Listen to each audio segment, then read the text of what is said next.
Oke teman-teman, jadi di sini aku mau ceritain tentang pengalaman aku dan salah satu teman aku di Regu Persami. Aku nggak bisa nyebutin identitas teman aku karena dia emang nggak mau disebutin. Dan cerita ini juga mengawali kepercayaan aku kepada dunia gaib, karena dulu aku cuma percaya tapi tidak meyakini kalau mereka itu ada. Dan dari kejadian ini aku bisa ngerasa kalau mereka benar-benar ada di sekitar kita.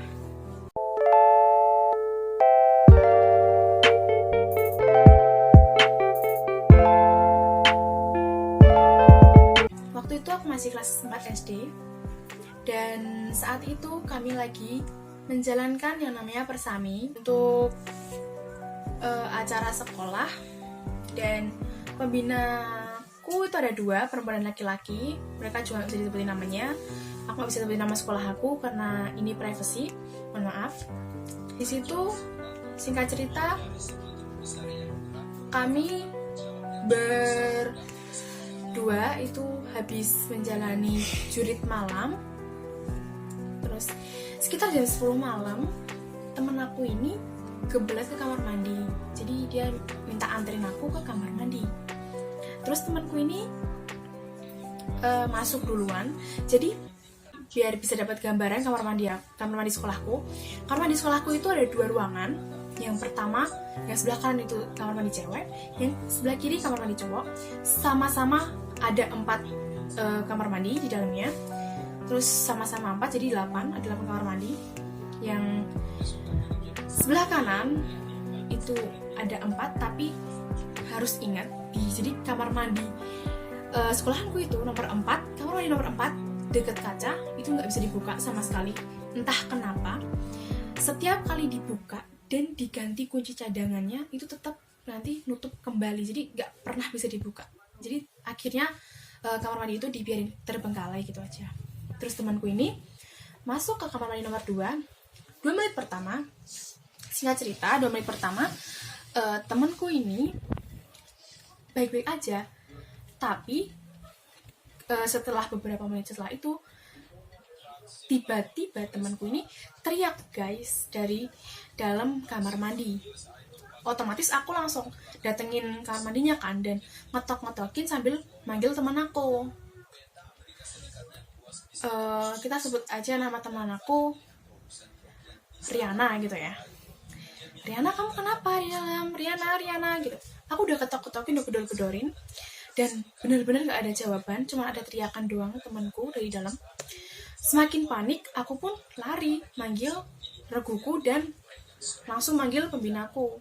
Setelah itu pembina datang sama regu-regu yang lain, karena regu-regu yang lain penasaran ada apa sih gitu. Terus dibukalah pintu kamar mandi itu pakai kunci cadangan, karena setiap pintu kamar mandi sekolah kan pasti ada pintu cadangan, kunci cadangan gitu. Dibuka, dan temanku di situ benar-benar keadaannya nggak bisa dijelasin. Dia benar-benar kayak orang ketakutan hebat. Dia benar takut banget. Dan di situ benar-benar temen aku kayak, kalau kalian bisa bayangin orang gila acak-acakan, tapi dia ketakutan gitu. Sesuatu yang bisa bikin mereka benar-benar ketakutan. Di situ temen aku benar-benar kayak acak-acakan banget, kayak orang ketakutan banget, yang kayak abis lihat sesuatu yang benar-benar kayak serem banget. Dan di situ pembina aku langsung ngebawa dia ke UKS dan nyari obat B3K dan lain-lain untuk ngobatin temen aku ini. Setelah teman aku ini udah agak tenang, ditanyain lah sama pembinaku. Pembina yang pertama itu panggil aja namanya Kak Jovan sama Kak Nina. Jadi Kak Jovan tanya ke Riana, teman aku, kamu tadi kenapa kok tiba-tiba teriak dari kamar mandi, terus bisa kekunci gitu kan. Terus teman aku bilang, nah jawaban temanku inilah yang kayak mengejutkan kita semua yang di uh, yang ada di sekitar UKS itu, yang bahkan ada di satu sekolah itu. Yang mencengangkan, temen aku jawab kalau dia itu sama sekali nggak kunci pintunya karena dia tahu kalau aku di luar dan nggak mungkin ada yang masuk ke dalam situ. Karena dia udah percaya banget kan nggak mungkin ada yang masuk, dia nggak kunci pintu itu. Tapi karena buktinya kan dia kekunci di dalam kamar mandi. Nah, temanku tuh juga bingung kenapa kok bisa dia kekunci di kamar mandi. Nah, singkat cerita ditanyalah sama Kak Jovan, kok kamu teriak-teriak kenapa gitu? Kenapa, ada apa, terjadi apa kamu lihat apa ada sesuatu, atau ada binatang atau apa gitu kan, atau siapa tahu ada kecoa, kan banyak tuh yang takut sama kecoa kan, terus tiba-tiba ada kecoa kan kita nggak tahu. Terus ternyata teman aku menjawab pertanyaan dengan jawaban yang sungguh tidak, ya ini yang mungkin di luar logika manusia, bahkan di luar logika kau juga, yang benar-benar gak aku percaya ternyata terjadi di saat itu juga. Temanku bilang bahwa dia ngelihat, ini aku cerita versi temanku yang ngelihat ya guys, jadi jangan jadi bijak-bijak aja nonton ini ya. Ini karena aku nggak ngalamin itu, tapi ini aku cuma ceritain kembali apa yang teman aku alamin gitu. Terus teman aku di situ cerita kalau dia masuk, emang dia ngaku, dia jujur kalau dia tuh nggak, dia jawab kalau dia nggak kunci pintu, dan dia langsung cepat-cepat, dan di tengah-tengah acara dia lagi di kamar mandi itu, dia nih ngelihat ke atas gitu kan. Jadi posisi gini ya, posisi tembok kamar mandi di sekolah aku itu nggak nempel sama atap. Jadi kalian kadang kan banyak kan SD atau SMP atau sekolah-sekolah yang masih pakai kamar mandi yang nggak jadi tembok yang deket pintu gitu, yang atasnya gitu nggak nempel sama atap gitu kan. Di situ, di sela-sela itu, temanku lihat ada cewek pakai baju panjang tapi kakinya, jadi dia duduk ngebelakangin temanku, jadi temanku di belakangnya gitu.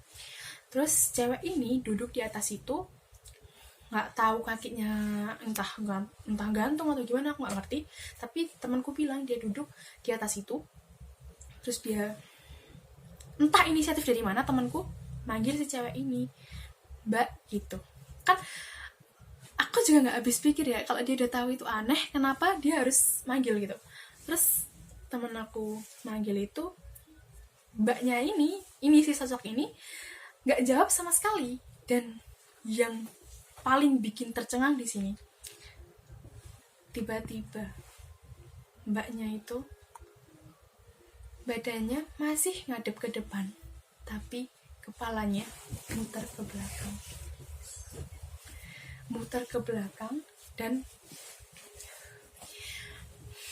belakang, terus senyum sama temen aku. Senyumnya kayak senyum, kalian tahu Joker tapi nggak selebar Joker, tapi itu nggak normal. Jadi kalau kita senyum kayak gini, ini lebih ke sini, tapi kalau Joker kan dia sampai sini, dia enggak, dia cuma sampai sini, tapi itu nggak normal. Di situ temanku kaget dan dia langsung teriak itu. Dan kejadian itu benar-benar temanku melihat, dan mbaknya itu senyum ke arah dia, dan kepalanya tuh muter tapi badannya masih tegap, jadi tegap ke depan, tapi dia nengok ke belakang lehernya. Terus semenjak kejadian itu, banyak teman-teman aku yang mulai kayak takut ke kamar mandi dan lain-lain gitu. Di sisi lain, nggak jauh dari kejadian itu, beberapa minggu setelah kejadian itu, temanku juga ada lagi yang kejadian seperti itu. Nggak sama, tapi di kamar mandi cewek juga. Temanku cewek, panggil aja namanya Reina. Terus si Reina ini karena dia sosoknya anaknya tomboy, jadi dia nggak terlalu percaya sama hal kayak gitu, dan dia nggak pernah takut sama hal kayak gitu. Reina ini Bahkan Reina ini dibikin ketakutan sampai sekarang jika mendengar lagi kejadian ini. Jadi si Reina ini bilang kalau waktu jam istirahat pertama dia itu harus ada urusan ke kamar mandi, dan ketika kamar mandi dia iseng untuk ngaca di dekat kamar mandi yang nggak bisa dibuka tadi, yang aku udah bilang di awal. Kalau di kamar mandi di sekolah aku itu ada kamar mandi yang nggak pernah bisa dibuka, dan ketika dibuka pun tetap akan menutup lagi.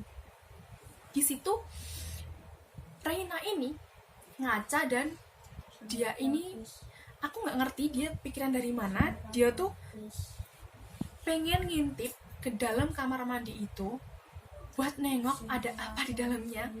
Aku nggak habis pikir, sumpah aku nggak habis pikir, sebenarnya aku merinding banget kalau ingat cerita itu. Aku pengen nangis rasanya karena Reina cerita sendiri, dan aku yang nemuin Reina keadaannya dia jadi kayak sujud, tapi ngerti nggak sih, kayak nengok ke arah. Jadi kalau dia posisinya kamar mandinya tuh di kirinya dia, jadi dia jongkok gitu, terus dia nengok ke situ, dan dia nggak bisa gerak. Dia bilang versinya dia nggak bisa gerak, tapi versiku lihat dia itu kayak orang ketakutan, tapi nggak mau, kayak kaku. Terus karena aku mikir kan awalnya kayak si Reina ini tuh iseng banget gitu loh. Reina ini tuh iseng, jadi dia cerita kalau dia tuh iseng, kayak penasaran gitu, ada apa sih di dalam sini kok sampai bener-bener guru-guru tuh gak ada lagi yang mau buka lagi pintu kamar mandi itu. Singkat cerita, dia itu jongkok. Jadi kalian tahu kan guys, yang kayak pintu bawahnya ada kayak ventilasi gitu. Jadi ventilasi di kamar mandiku tuh yang di bawah gitu. Terus itu jadi ventilasi itu tuh udah kebuka, udah nggak ada di situ, udah rusak, karena udah rusak banget, itu udah sampai jebol. Dan waktu dia intip dari situ, gimana ya ngomongnya guys, aku nggak menyebut, tapi dia di situ ketika dia jongkok dan lihat ke arah kirinya, dia lihat yang namanya Mr. Poci. Mr. Poci kalian pasti ngerti. Yang anehnya Mr. Poci-nya ini kepalanya di bawah, kakinya di atas, ngadep ke dia. Mukanya gak ada ekspresi sama sekali. Mukanya merah, tapi merah kayak kalian tahu merah cacar air, cacaran gitu. Nah cacar gitu, tapi masih ada nanahnya gitu loh. Dan dari situ di sebelah sininya ada darahnya, jadi yang sebelah sini masih keluar nanah, yang sebelah sini keluar darah. Dan Mr. Poci itu melihat ke arah teman aku, karena aku mikir kenapa teman aku kok lama banget gitu ya di kamar mandi, terus udah bisa di kantin, aku pun kayak menuju ke langsung belok ke kamar mandi. Terus waktu aku mau masuk, aku kaget banget, temen aku itu jongkok, tapi kayak orang ketakutan, tapi dia nggak mau bergerak. Aku panggil sampai ngitung, aku memanggil dia sampai 23 kali, dia nggak nengok sama sekali. Sampai akhirnya aku panggil teman sahabat aku, namanya kita sebut aja Rara. Aku manggil Rara buat nolongin aku, nyadarin dia, karena nggak mungkin aku nyadarin sendiri, karena kayaknya susah, karena aku udah panggil tadi, dia nggak nyaut.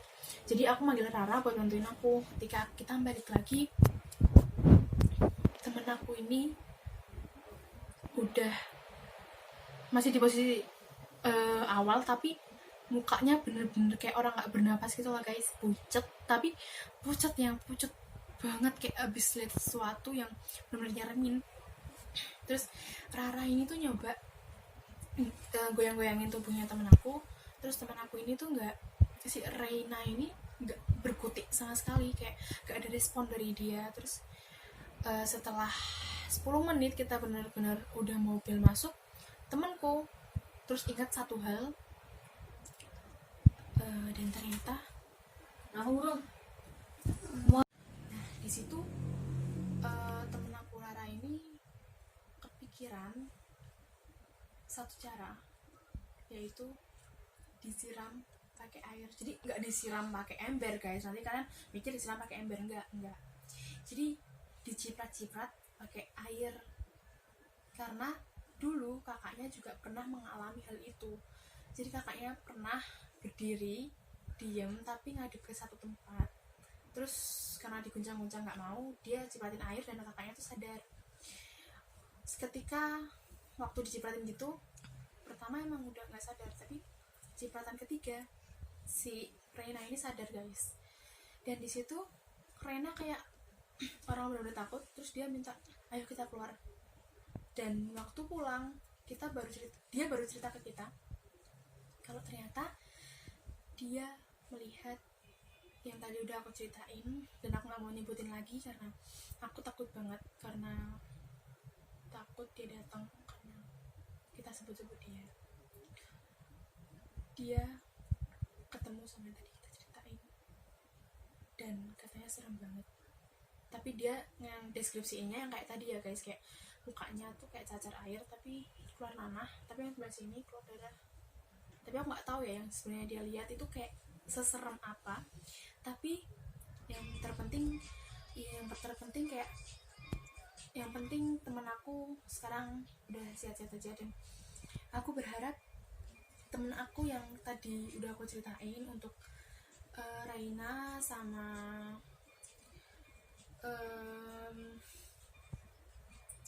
Riana, semoga kalian nggak melihat lagi apa yang kalian lihat waktu itu, dan aku berdoa biar kalian tetap sehat selalu, dan pokoknya sukses terus buat kalian maju.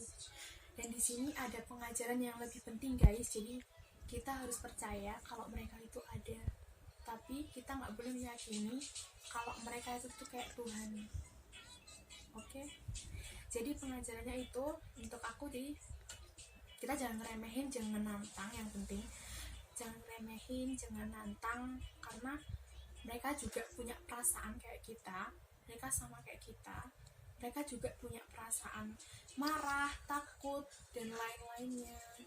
Jadi aku saranin buat kalian jangan pernah nantang hal-hal kayak gitu, karena kita menantang orang beneran itu lebih mudah daripada kita nantang mereka, karena mereka nggak terlihat guys, mereka nggak bisa dilihat oleh mata orang awam, orang umum, dan kecuali mereka memang diberikan kekuatan khusus oleh Tuhan Yang Maha Esa untuk melihat hal-hal yang nggak bisa dilihat orang awam. Tapi untuk yang bisa lihat orang awam, yang nggak bisa dilihat orang awam kan ngeri guys, kita diserang tiba-tiba kita juga nggak tahu, kita dilihat sama mereka kita juga nggak tahu. Aku cerita kayak gini, mungkin mereka ngeliatin kita, aku juga nggak tahu gitu. Mungkin sosok yang aku lagi ceritain ini di sekitar aku juga aku nggak tahu gitu. Jadi mohon bijaksanalah ketika kalian melakukan sesuatu ya guys, dipikir dulu, jangan sembarangan ngelakuin sesuatu tapi nggak tahu akibatnya. Jadi kalian harus mempertimbangkan akibat apa yang bakalan terjadi gitu ke depannya. Jadi yang penting sekarang sehat selalu, dan buat teman-teman aku untuk jangan sampai terpuruk ya guys, dan aku berdoa agar kalian sehat selalu. Oke, makasih buat hari ini.